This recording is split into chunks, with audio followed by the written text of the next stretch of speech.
Hello guys, welcome back to our channel. In today's video I'm going to show you how to fix WhatsApp media not sending. If you're experiencing issue with sending media on WhatsApp, you can try the following troubleshooting steps.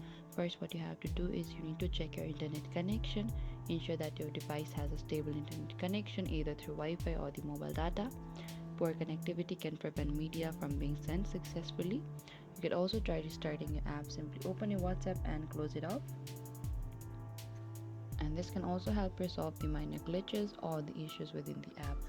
You can also try update your WhatsApp. What you have to do is go to your Play Store, and in the top there's this search icon. Tap on that and look out for the WhatsApp app, and make sure you are using the latest version of the WhatsApp. Developers regularly releases updates to fix bugs and improve app performance. Check your device's App Store or the Google Play Store for Android or App Store for the iOS for any available updates for the WhatsApp. And this is it guys, thank you for watching this video. I hope I could help you on how to fix WhatsApp media not sending. Do not forget to like, subscribe and hit the bell notification icon for more upcoming uploads.